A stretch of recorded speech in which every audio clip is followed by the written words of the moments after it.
Good morning again, everyone who has joined us this morning for our general session. I am going to introduce to you Mr. Phil Dixon. He has a long resume, so I'm not going to read all of this. I'm just going to read the first paragraph to kind of give you an idea of who he is and what he's going to talk to us about today. This says Phil Dixon is a road warrior, a voracious interviewer, and a tireless researcher, and one of the nation's top researchers of the Negro Baseball League topics. He has interviewed over 500 players, their wives, and offsprings to get a unique perspective of the American and Negro League baseball experience, which he has won a Society of American Baseball Researchers Macmillan Award. He is best known for his 7 nonfiction books, which include the Negro Baseball League's A Photographic History, a Casey Award winner for the Best Baseball Book of the Year in 1992. Thank you for joining us this morning, Mr. Dixon. I look forward to hearing what inspiring and interesting words you have for us today. Well, good morning, everyone. And I'm looking at everybody's smiling face here on these beautiful pictures. And I'm just excited. It's a beautiful fall day. Great weather for baseball, and always a great time to talk history. So I just thought I'd jump right into it. I might tell you just a little bit about myself, and I'm going to do that by actually illustrating the PowerPoint presentation. So I'm going to go to the first slide here, and let's see. We'll go to the first slide. I'm going to figure out this the first time through, and let's see, I might get Mike to help me on this first one. Go ahead and hit your share screen button again and load it up. All right, I definitely will.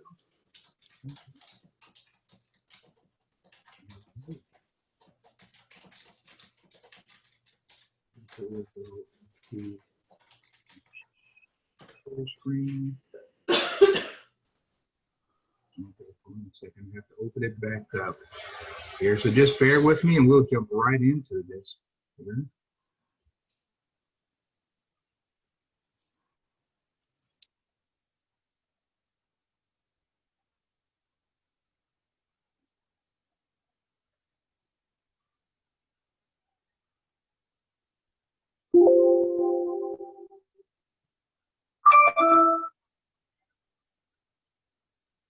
And it was working so beautifully just a moment ago, so let's have to get this.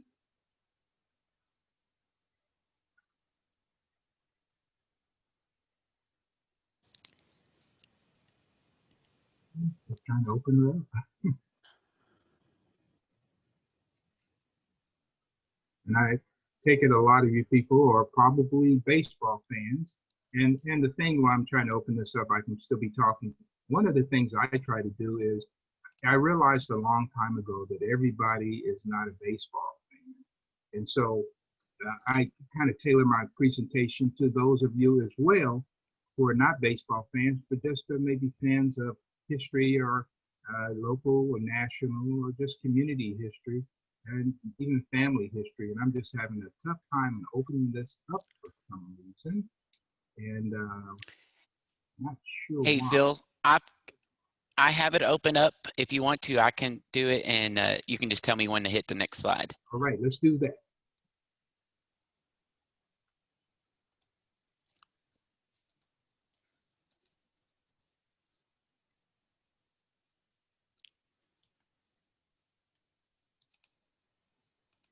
And it should pop up here pretty quick.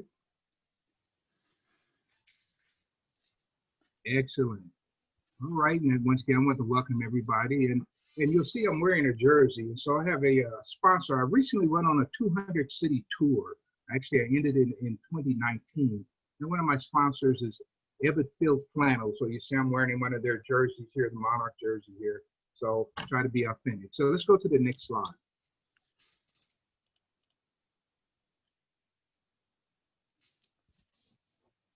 And I might mention, I started actually getting interested in history not by necessarily reading books, but by collecting baseball cards. And you can see me here with a picture back in the 1970s. I've been at this for a little while, taking pictures with my baseball cards. And you know, when you start taking pictures with your baseball cards, you probably really love them, right? So I was a baseball card collector, and by the time I was 19, I had over 100,000 baseball cards. And I learned a lot of my history by reading the backs of baseball cards. That was my initial introduction. Also, you see another picture here of my favorite player. His name was Dick Allen. And Dick Allen, he started off as Richie Allen, playing for the Philadelphia Phillies when I picked him up in the 60s and started following his career. And later on, he became Dick Allen. And I had a chance to finally meet him in 2018.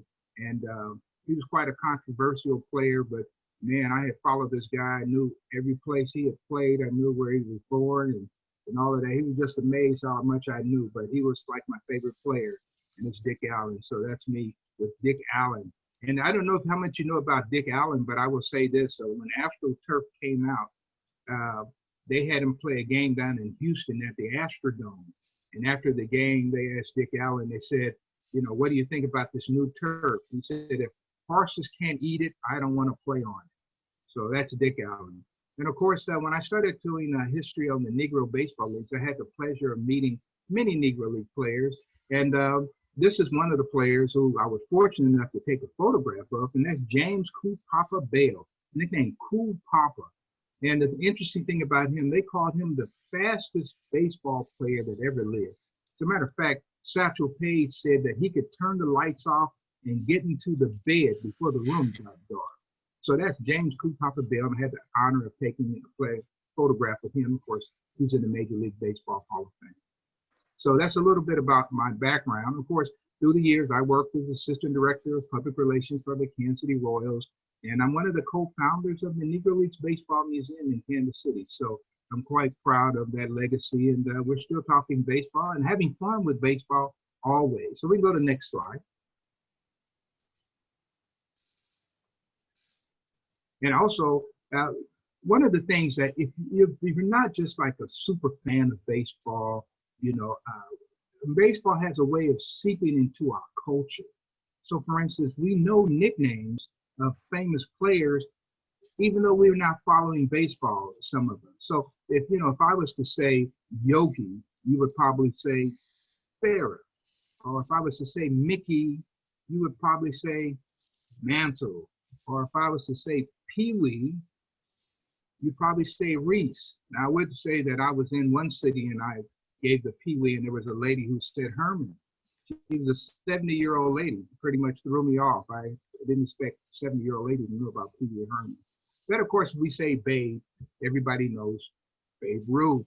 And, of course, if I say shoeless, you would probably say Joe Jackson.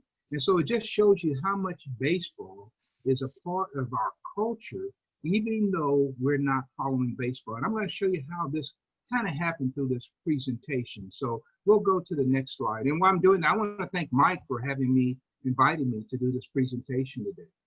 And around the country, you'll hear a lot of talk about this being the 100th anniversary of the Negro National League.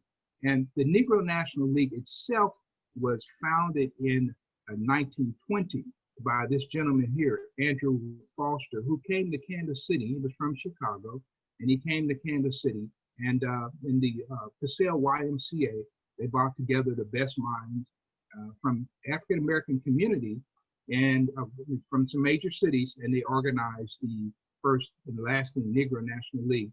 But Black baseball itself goes back to the 1860s, right as we come out of slavery. And so there's a great legacy all the way through. But the actual league that was the most promising and lasting league was the Negro National League. And you'll notice I have a picture of Jackie Robinson. And of course, he came from that league. The Negro, actually, he was in the Negro American League, but he would play for the Kansas City Monarchs, who were charter members of that league.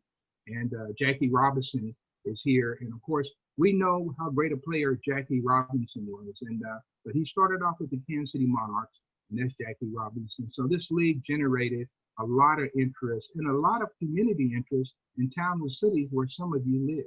We'll go to the next slide. And when they organized the league in 1920, they had all black players, all black owners, except for two owners. And those two owners happened to be owners of the Kansas City Monarchs. There was James J.L. Wilkinson and Thomas T.Y. Baird. Now, if you live in the Midwest, you've probably not heard of T.Y. Baird, but you've heard of one of his relatives. And this is the reason why he used T.Y. Baird instead of just Tom Baird. His middle name was the family name, and that's the Y. And the Y stood for younger. So when you think about the name Younger in the Midwest, what do you get? You get outlaws. His relative was Cole Younger.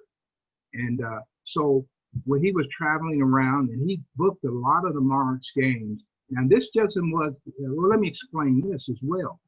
They had a league, and the league would typically play on Fridays, Saturdays, Sundays, holidays, that type of thing.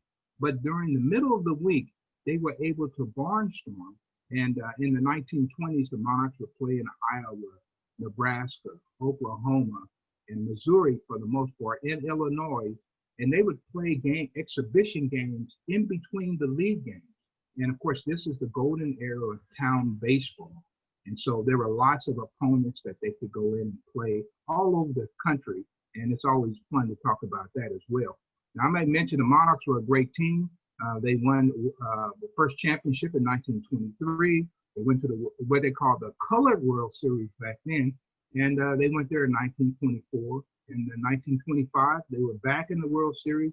I always say back-to-back World Series. You know, the Royals weren't the first to do that here in the last few years. Actually, Monarchs were doing that in the 1920s. But this is history that most people don't know. But many people had read about these teams back then, and they wanted to see the Kansas City Monarchs. So we'll go to the next slide. And in case you've never seen a picture of J.L. Wilkinson, this is J.L. Wilkinson here. Now, J.L. Wilkinson was a person who believed in equality. He also believed in gender equality as well. As a matter of fact, the first baseball team he organized was called the Bloomer Girls. And it was an all-girls baseball team, but he had 4 guys who dressed up like girls and did the pitching. Now, don't ask me where they went to use the restroom after the game. But this is J.L. Wilkinson, and that was his first venture into professional baseball. It was with women. Then later on, he created a team called the All Nations because he felt all nationalities should be playing this great game together.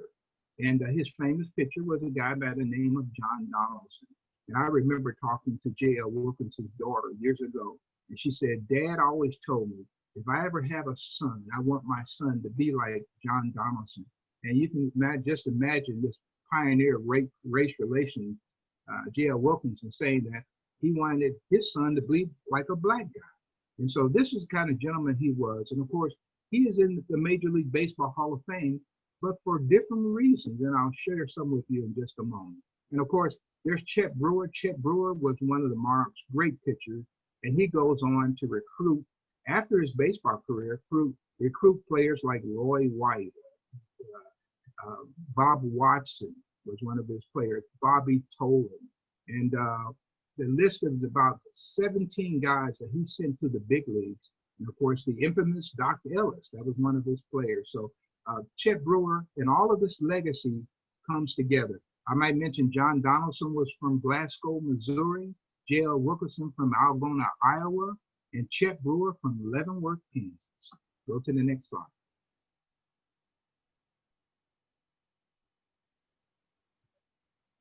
And a couple of things that J.L. Wilkinson is well known for, which you probably have taken for granted, would be night baseball. J.L. Wilkinson felt like baseball could be played at night. As he traveled the country, especially in the smaller communities, he noticed people had to work and they couldn't get out to the game. And many in the small towns, a lot of times in the 1920s, they would just close down the whole business section when the Monarchs came to the town. But when he figured out this night baseball in 1930, he said that, well, actually, let me go this way. When he figured it out and they began to play night baseball, The commissioner of the American League, who was named Van Johnson, said that night baseball would never last. It's just a passing fad. And J.L. Wilkinson said that lights will be to baseball what talkies are to movies. So the movies had just started talking in 1926 with Al Jolson, the jazz singer. So we know who was right on that. And just a few years before, J.L. Wilkinson had also started traveling by bus. And prior to this, they had the new highway acts that were, moving through Congress and the Senate. They're trying to connect the entire nation by highways, where in the past you would have had to take the railroads. And so J.L. Wilkinson seized that opportunity, and the Kansas City Monarchs in 1926, so this is their original bus here, became your first entertainment to travel by bus. And so this is another thing that J.L. Wilkinson did. Just a great mind, baseball mind, creator. But this is someone that baseball history has forgotten. And so I always like to talk about J.L. Wilkinson, the owner of the Kansas City Monarchs, who broke down racial barriers all throughout the country by using a black team and promoting them as one of the greatest teams of all time. We'll go to the next slide.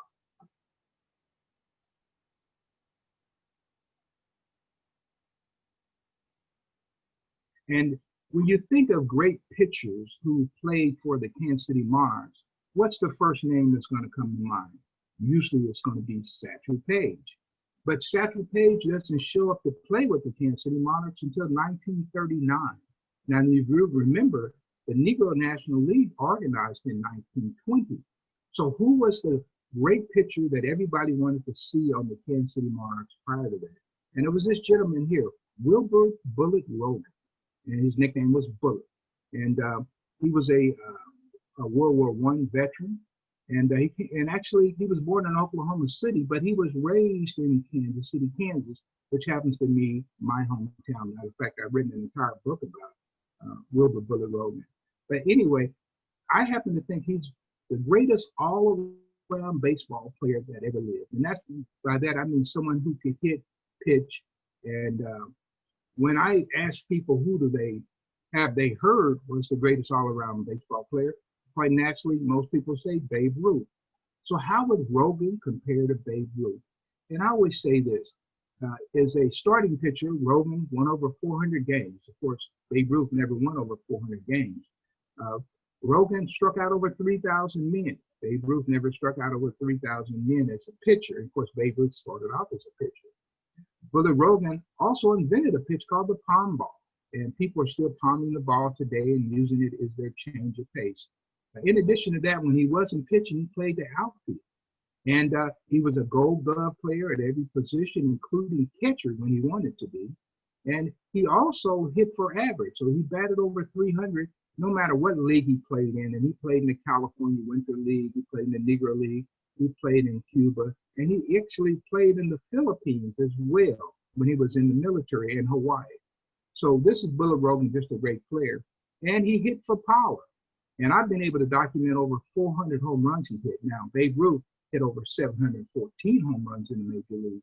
But Babe Ruth hit more home runs. But the thing that Rogan would do a lot of times is he would pitch a shutout, hit a home run, and practically win his own baseball game. And he was also, we're talking about Bullet Rogan, he was a 10-second man. He could 10-second man, which means he could run the 100-yard dash in less than 10 seconds. Now, somebody who's seen a picture of Babe Ruth knows that he couldn't do that. So Bullet Rogan is now a member of the Major League Baseball Hall of Fame, and I'm quite proud that I was able to help in getting him there. But he's a Kansas City, Kansas person, and I like to always talk about him. And he was married to, you can see that's his wife there, and she was actually born in Cocker City, Kansas, and raised in Hugo, Colorado. And that's his wife, Catherine, there, and I always like to show a picture of her. The only thing I might add to Catherine is I would hate to be sitting behind her in church on Sunday morning with that big hat. So we go to the next slide.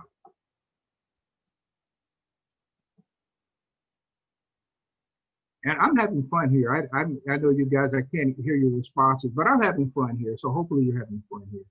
And then also the Negro Leagues, just like the Major Leagues, they were famous for all these nicknames. Of course, I kind of told you about Cool Papa Bill earlier. And here's Newt Colt Allen. They called him Colt because he played for 40 years and he played like a 20-year-old the whole entire period. And of course, how did you get your nickname? Well, here's one guy who's in the Hall of Fame. His name is Norman Turkey Stearns. And usually when a young player came to the team, of course, they were always veteran players who were sitting in the dugout and they're watching the young guys. They watch how you hit, how you throw, and they know where you came from. They watch how you eat. They watch all your things, how you dress. And so this is how you got your nickname. Unlike today, for instance, if you follow the Royals catcher, you probably remember his name, right? But his nickname is Salvi. And so what they're doing nowadays is they're just shortening the name. But the names used to be colorful. The nicknames were colorful. And so Turkey Stearns came out, and the old guys are sitting on the bench, and they're watching him run across the field and shagging fly balls. And one of the old guys says, man, look at that guy running with his chest stuck out. And the other guy says, he looks like a turkey, doesn't he? And the other guy said, yeah, that's a good name for him. We're going to call him Turkey. And today, Turkey Stearns is in the Hall of Fame, is Turkey Stearns. And most people don't know his real name. They just know Turkey. So we'll go to the next slide.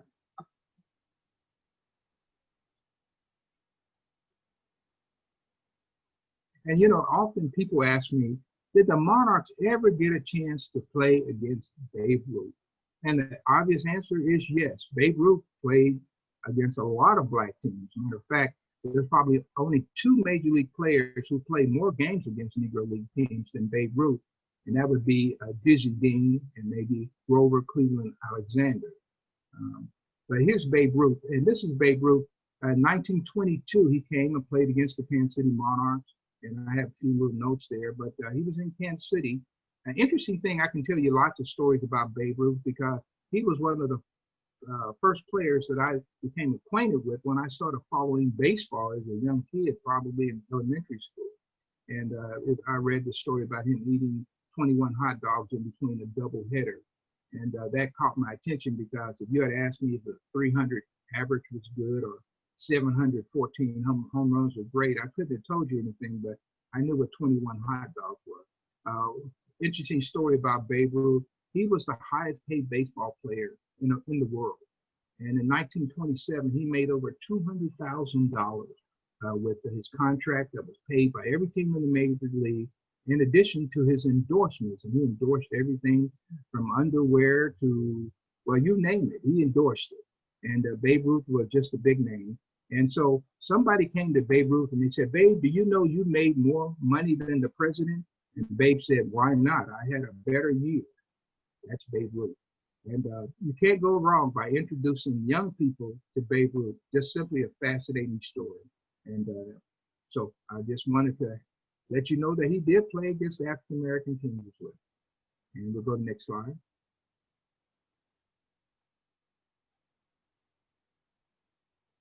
And this is a little bit of advertising the Monarchs Night Baseball. And night baseball is pretty much for baseball is a contemporary history. And so most of the towns in Kansas where the first night baseball games were played by the Kansas City Monarchs. And of course, when I grew up, they said that the first major league night baseball game was 1935, which was at Cincinnati's Crossing Field. And that's pretty much all that I knew. And that's when I thought night baseball started in 1935. After doing research for years, I see that it was actually started in 1930, and J.L. Wilkins had a lot to do with it. So this is some of their original advertising. So we'll go to the next slide. And you know, the night baseball was extremely popular in 1930, 31, 32. But by 1933, a lot of towns had started to erect their own lights. People, you know, they said, well, we're used to night baseball. So the Kansas City Monarchs, who were barnstorming almost exclusively, needed another way to get people to the park. So they came up with the thing of bringing in celebrities. And so here's some of the celebrities that the Monarchs brought in. And these are names that I grew up with who were like American institutions in sports. And would you believe a lot of young people introduced to some of these athletes today. So I would encourage you to ask them and tell them a little bit about them. So for one of them was Jim Thorpe. Jim Thorpe was American Indian, and actually Jim Thorpe had gone to school at Haskell for a moment there in Kansas, and Lawrence, Kansas. And, so anyway, in 1933, they teamed up with Jim Thorpe and traveled across the country. This is your opportunity to see Jim Thorpe. Jim Thorpe was an Olympic athlete, professional football player, and played baseball with the New York Giants as well. So this is one of the all-around greatest athletes that ever lived. And he was traveling and with his team playing against the Kansas City Monarchs. Another one is right over here, you see Jesse Owens. Jesse Owens, after he came back from the 37 Olympics, you know, he was looking for things to do. So what they would do is they would have Jesse Owens come out, and the Monarchs might play a doubleheader. And between the doubleheader, Jesse Owens will come out and race a horse. So you might wonder, can a man beat a horse running? And of course, the answer is no. But what they would do is they would have the race pretty much marked off. The distance would be marked off, and then a horse, of course, can't get into a gallop quicker than a man can get off the block. But by the time the horse got into the gallop, and it was at full speed, of course, they had measured the distance, and the Jesse Owens would beat the horse by a nose almost every night. And so this is what made baseball famous, these type of attractions. And this is what brought our grandparents out to the ballpark, not just to see baseball, they wanted to see these national celebrities. So we go to the next slide.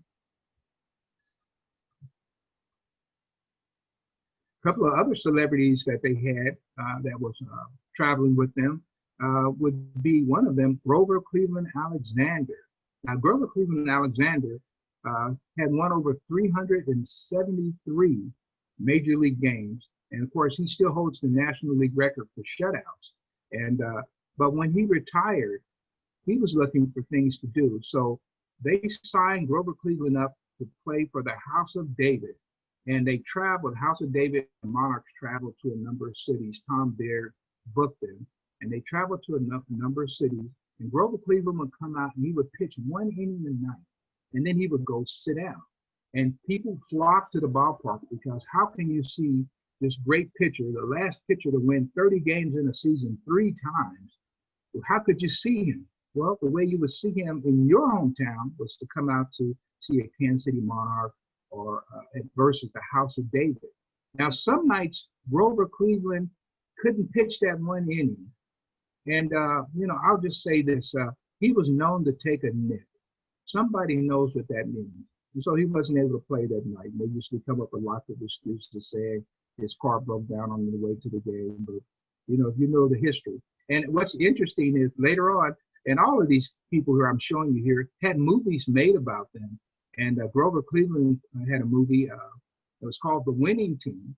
And the person who played Grover Cleveland was our 40th president, Ronald Reagan. So you can go and check that out on, you know, wherever you go to get your movies.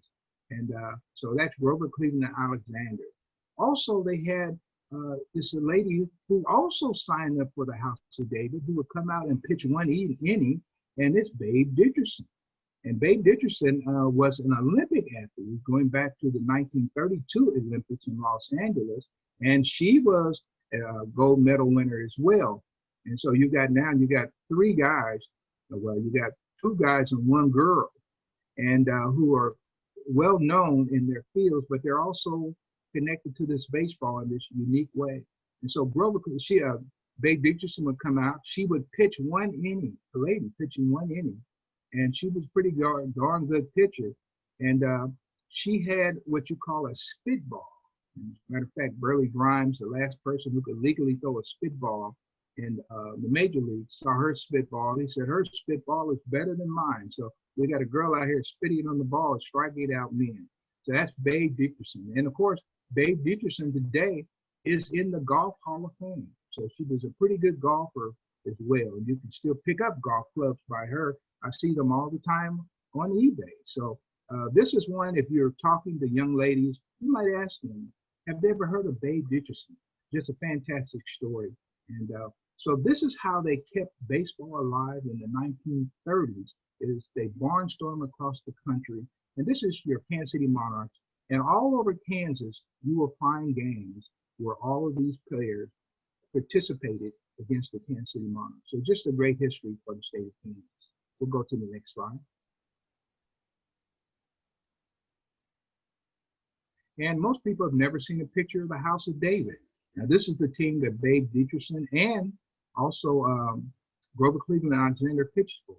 They were originally out of Benton Harbor, Michigan, and you can see they based, they were a religious community, and they based the fact they didn't cut their hair on the scripture there. I put up the Leviticus 19:27. And those were the words that they went by, not cutting their hair. And they were a great draw all over the country. One of the greatest white barnstorming teams of all time was the House of David. Lots of good information on them if you want to learn more. And they were all over Kansas playing the Kansas City Monarchs throughout the 30s, 40s, and even into the 1950s. Interesting thing about the House of David, one of the things that they did is they were pioneers in frozen foods, and they invented a few things that you probably use today. They don't get credit for inventing the waffle cone, which they did. And so the next time you get a waffle cone, check and make sure there's no hair in it. They also invented the automatic pin stacker in bowling. And if you talk to people who are old enough to remember, that used to be a teenage boy's job, is to stack the pins at the local bowling alley. But the House of David invented something that we're still using today. And of course, the colony at that particular time, if you came into the colony with children, once you joined the colony, you practiced celibacy. So I think there's about one member left today. So that's the House of David out of Benton Harbor, Michigan. Go to the next slide. And then, as we get into integration, most people remember, like I did when I grew up, the first thing I heard that the first African-American baseball player was Jackie Robinson. I didn't know anything about the Negro Leagues, but I heard about Jackie Robinson, and then later on, I heard about the second black ball player to come in, who was named Larry Doby. This is the kind of literature that you read back then. And the interesting thing, the third and fourth players, few people have ever heard of. People don't know much about them unless you're a real serious baseball fan. And it was Willard Brown and Hank Thompson who were signed together. Now remember, Jackie Robinson and Larry Doby were signed by themselves. So there was one black guy on a team of white players. And these two gentlemen were signed together. And the story that Willard Brown told me, you can see Willard Brown here, he's going to be on the right. And Willard Brown told me the story years ago. He said that the Monarchs came to them, and it was Tom Baird. He said, "We just sold your contract to the St. Louis Browns." He said, "You're going up to St. Louis. You won't need anything." He said, "They have everything you need. Just take your ball glove and your shoes." So they head up to St. Louis, and Willard Brown comes out to take batting practice, and he can't find a bat. So he asked the equipment manager, he said, where are all your bats? They said, "Well, they're right here." He said, "Well, I don't have a bat I can use." And the guy said, "What kind of bat do you use?" He said, "Well, I use a 40-ounce bat." And they said, "Well, we never order bats that big." And so Willard Brown, who has a teammate there he can talk to, he sits down next to Hank Thompson. He says, "No wonder they're in last place." That was Willard Brown. But on August 13, 1947, Willard Brown goes out. And it wasn't Larry Doby, it was Willard Brown, the first African-American hit a home run in the American League. And he did it with a borrowed bat from a catcher named Heath. And he just pulled a bat out the rack, went out there, hit the home run. And when he came back to touch home plate, he was going to pick up the bat, and Heath ran out of the dugout and grabbed the bat and said, "Did you use my bat to hit that home run?" He said, "Yeah, I did." And he took the bat and he went back to the dugout, and they had concrete walls, and he smashed it on the wall till it broke. And Willard Brown went next to Hank Thompson and sat down and said, "Man, can you imagine?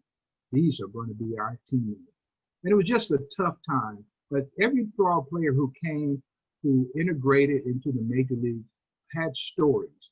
And fortunately, many of these stories were lost, but I was able to get that story by interviewing Willard Brown. So Willard Brown today is a member of the Major League Baseball Hall of Fame. So he's in Cooperstown, and most people, he played a month in the big leagues, and he's in Cooperstown. So that tells you how great a player he was. We go to the next slide. And of course, I can't end any presentation without talking about Dizzy Dean and Satchel Paige. And, you know, I've had the honor, like I said, I did a 200-city tour and went all over through Kansas and 17 other states and into Canada, driving my car. So I got a chance to talk about these guys almost every night. And Dizzy Dean, just a great name. Dizzy Dean, originally out of Oklahoma. And Dizzy Dean in 1934, he and his brother, who was Daffy Dean, they combined for 52 wins on the season. And that was 49 the regular season. And then they won all 4 games in the World Series. Of course, they didn't have playoffs like they have today. But instead of going home, Dizzy Dean was kind of like a real freedom fighter. So he decided that he was going to go out there and fight for equality. So he went out on a tour against African-American teams, played against the Kansas City Monarchs, the Pittsburgh Crawfords, excuse me there. And then also he played against the New York Black Yankees and the Philadelphia Stars. And of course, when he gets to the Pittsburgh Crawfords, he sees Satchel Paige for the first time. In the 1930s, Satchel Paige was simply a wonder. So anyway, at the end of that tour, they asked Dizzy Dean, who's the greatest ball player or pitcher you've ever seen? And they thought he was going to start bragging on himself, which he usually did. But he said, hey, the greatest pitcher I've ever seen is a color boy named Satchel Paige. He said, if you could get me and him on the same team, we could win the pennant by the 4th of July and go fishing to the World Series. That's how much he thought of Satchel Paige. And that was Dizzy Dean. And of course, I don't know how much you know about Satchel Paige, but Satchel Paige was, let's put it this way. I tell young people, he was like a LeBron James of the Negro League. He was so famous that he didn't have to ride on the bus. He could drive his own car. He had 2 Cadillacs. He had a pink one and also a black one. Now, what's interesting about the pink Cadillac, you know, it's not too popular now. And of course, Elvis Presley had a pink Cadillac. Matter of fact, I was talking to one of Satchel Paige's relatives, and they said Elvis Presley gave him a Cadillac. So I'm still trying to run that information down. Anyway, the only person with a pink Cadillac these days would be a Mary Kay salesman or something like that, but not too popular with the guys these days.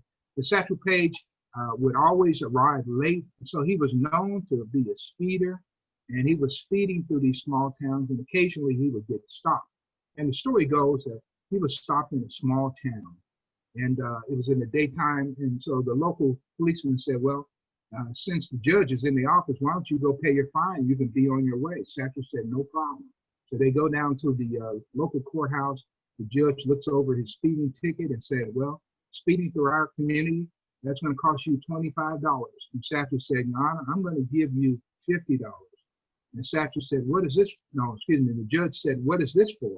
And Satchel said, I will be coming back through here tonight. And that was Satchel Paige, just a great baseball name. And I've had the pleasure of writing a book. My most recent book is called The Dizzy and Daffy Dean Barnstorming Tour. And it's all about the fall of 1934. So all of these things are pretty fresh in my mind. We'll go to the next slide. And this just gives you an idea of what I've been doing as I travel the country and talk about the Negro League. I tell stories, and this is just a sampling of what I usually do.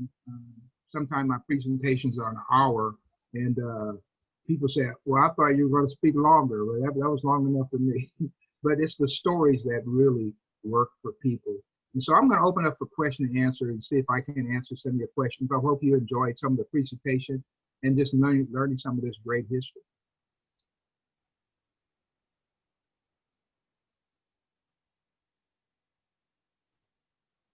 Any questions here? I don't see any questions in the chat room. Okay. Anyone who has questions, please unmute yourself and feel free to ask Phil any questions.